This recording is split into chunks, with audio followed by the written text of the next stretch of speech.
권력의 복종함이 선인가 악인가 성경을 근거로 짚어보는 마지막 시간입니다. 각 사람은 위에 있는 권세자들에게 복종하라. 하나님께로부터 나오지 않은 권세는 없나니 모든 권세는 하나님께서 정하신 것이라. 로마서 13장 1절입니다. 과연 여기서 말씀하시는 권세란 것은 무엇입니까? 과연 어떤 권세입니까? 이 세상에서 악이 다스리는 이 세상에서 선악불문하고 권력을 잡은 모든 것을 권세라고 하는 것입니까? 그리고 마귀가 주께 말하기를 내가 이 모든 권세와 그것들의 영광을 너에게 주리라. 그것이 나에게 넘겨졌으므로 내가 원하는 자에게 줄 수 있느니라. 그러므로 내가 내게 경배하면 모든 것이 너의 것이 되리라고 하니 누가복음 4장 6절에서 7절의 말씀입니다.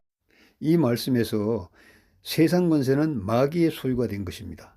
그러니까 마귀가 예수님께도 야, 너 나에게 경배하면 내가 너희 보이는 이 세상을 너에게 줄게. 왜? 저 세상은 원래 내 거란 말이야. 이렇게 말을 하는 것입니다.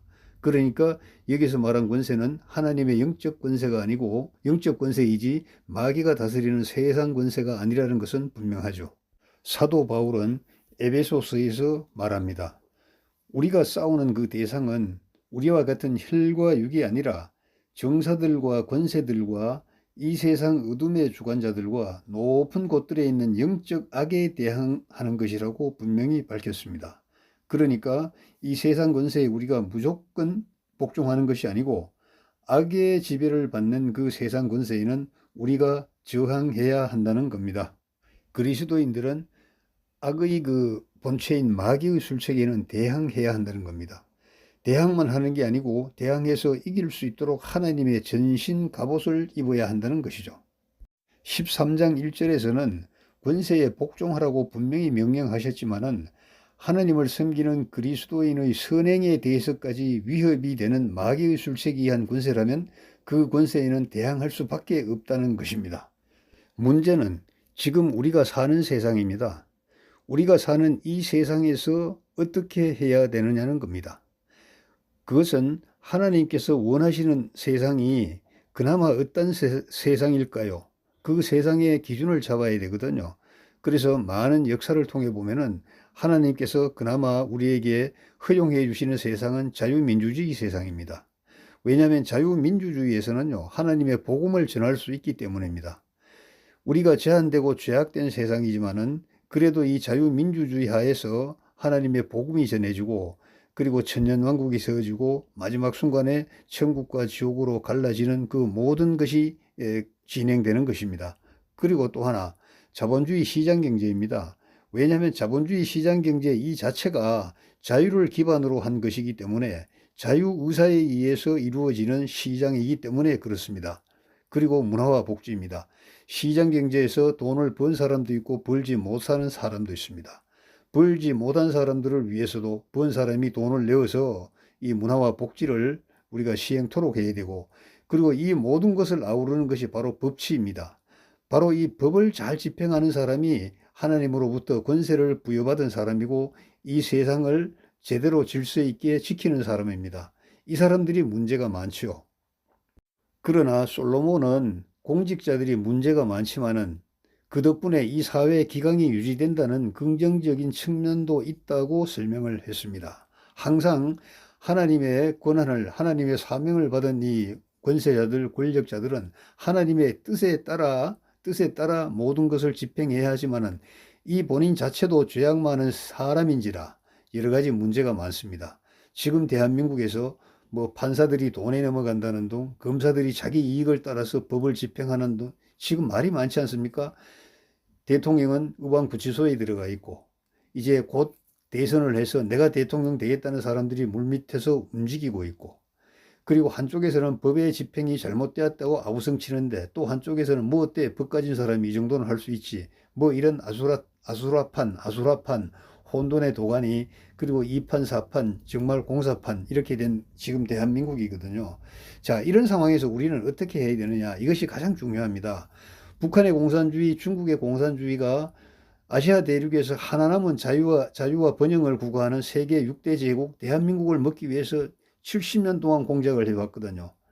중국이 가장 팽창하면 주변 나라가 정말 괴로운데 현재 중국 땅에 붙어 있는 나라 중에서 대한민국만 유일하게 대륙 동맹에 들지 않고 해양 세력에 가담을 해서 한미일 동맹을 맺고 그리고 대륙 동맹에 대항하는 겁니다. 현재 우리나라 38선은요. 공산주의와 자유진영 이념의 경계선이고요. 번영과 그 쇠퇴의 경계선이기도 하고 자유와 비자유의 경계선이기도 합니다. 이 38선이 무너지면 38선이 아니고 휴전선이 무너지면요. 이 아시아 대륙은 완전히 공산화가 되고 또 미국의 입장에서 대륙의 공산주의를 막아야 되는 그 선이 일본으로 내려옵니다. 여러 가지 복잡한 문제가 있거든요. 그래서 지금 우리나라가 이런 문제를 안고 있는데, 자, 이럴 때 우리가 교회가, 우리 목사들이 어떻게 해야 되느냐, 그것이 문제이거든요. 많은 사람들은 자유가 침해되었다고 나와서 울부짖고 이 자유로운 세상을 만들어야 한다고 이렇게 외치고 있습니다. 그런데 그보다 더 많은 세력이 큰 교회에서는 눈치만 보고 가만히 있어요. 그리고 대통령이 비상계엄을 선포하니까 그것은 대통령의 헌법에 보장된 고유 권한인데 그것이 잘 됐건 못 됐건 그것은 평가의 여지가 있습니다만은 비상계엄을 하느냐 하지 않느냐는 대통령의 판단이고 대통령만이 할 수 있습니다. 국회의장은 할 수가 없죠. 대법원장도 할 수가 없죠. 대통령만 할 수 있는 것인데 대통령만 할 수 있는 비상계엄을 대통령이 했는데 왜 그것이 잘못되었다고 하는 겁니까? 그로 인해서 여러 가지 파생되는 문제가 있다고 얘기하면 그것은 누구든지 얘기를 할 수가 있잖아요. 또 내란이라는 것은 조직체에서 권력이 없는 자가, 하급자가 권력을 가지기 위해서 상급자를 타도하는 것이 내란인데 국가 수반의 최고 정점에 있는 대통령이 내란을 일으킬 필요는 없잖아요. 비상계엄으로 인해서 국가가 소란해졌다고 얘기하면 그것은 100번 우리가 이해를 할 수 있는 것입니다. 각설하고 나라가 지금 공산주의 중국으로 넘어가게 생겼다고 주장하는 사람들이 상당히 많습니다. 이럼에도 불구하고 자유와 민주와 자본주의 시장 경제와 문화와 복지와 법치를 지키자고 주장해야 될 목사들이 왜 가만히 있는 겁니까? 이것은 몇 가지 부류가 있는데, 첫째, 무늬만 목사이지 사상적으로는 이념에 도취되어서 이념에 편향되어서 공산주의자들의 지배를 받고 있다. 이런 목사들이 상당히 많습니다. 두 번째, 용기가 없고 양심이 없는 것입니다. 살다 보면 꼭 성경 구절을 대지 않더라도 양심이라는 것이 있고 그 사회가 지향해야 될 바와 지향해야 될 시스템이 어떤 것인가는 뻔히 아는데도 그것이 무너지고 있는데도 나설 용기가 없는 거야. 왜? 양심이 없기 때문에. 여러분, 이 정의와 양심이라는 것도 현실에서 닦아지고 현실에서 다듬어지는 것인데 늘 뒤에 숨어서 눈치나 보고 있으면 목사 아니라 목사 하랩이라도 절대로 나서지 못합니다. 성경을 한두 자 알아가지고 로마서 13장 1절을 들면서 권세자에게 복종하라고 했는데 이 세상이 어떻게 되든지 간에 우리는 기도만 하면 된다, 이런 사람이 있거든요. 그런 사람에게는 분명히 제가 경고하는데 당신의 머리 위에 숯불이 놓여질 것이라고요. 나는 당신을 어떻게 할 수는 없지만 하나님께서 당신의 머리 위에 숯불을 계속 놓아서 머리를 태우고 그것이 아마 몸 전체를 타게 될 것이라고 저는 생각을 합니다. 그러므로 여러분들이 이 세상을 보는 눈도 여러분 자유고 성경을 들고 설교도 하는 것도 여러분들 자유입니다만은 로마서 13장 1절을 들고 국가 상황을 빗대어서 설교하지는 말아 주시기를 부탁합니다. 감사합니다.